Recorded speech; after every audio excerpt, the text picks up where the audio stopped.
All right, let's put a bow on one of the most revealing and honestly most impressive weekends of Oklahoma's season because this wasn't just a doubleheader sweep. This was a statement about who owns the SEC. So here's three things to talk about after Oklahoma sweeps Texas A&M on Saturday to win the outright SEC regular season championship. The first is just this, the championship response.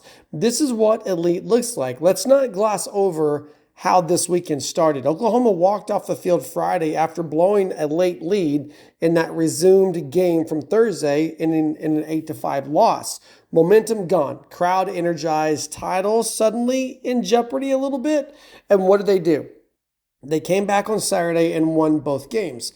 That's not just talent, that's maturity. That's a team that refuses to let one bad inning define their season. In fact, they flipped this entire narrative in just a matter of hours. Championship teams don't avoid adversity, they answer it. And Oklahoma answered it with 2 wins and a trophy. Secondly, this is not just a title. This is a historic run for Oklahoma in the SEC. Oklahoma didn't just win the conference, they won outright, going back to back in their first 2 years as members of the SEC.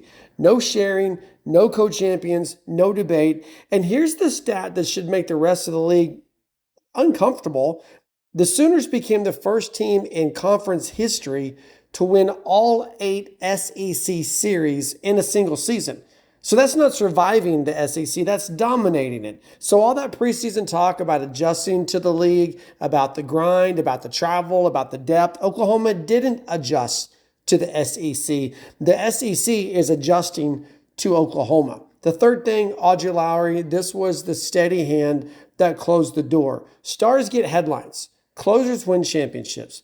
And this weekend, sophomore Audrey Lowry was exactly that. Game 1 of Saturday's doubleheader, she comes in and gives you 2.2 scoreless innings in relief to secure a tight 4-3 win. Then game 2, Texas A&M makes a late push. The crowd senses chaos again, and Lowry walks back into the circle and gets the final 2 outs.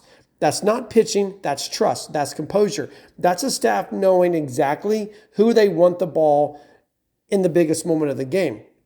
And heading into the postseason now, that might be the most important development of all. So here's a final thought. Oklahoma didn't just win the SEC, they announced themselves as the standard in this conference. From a Friday collapse to a Saturday coronation, that's not a roller coaster. That is a championship identity.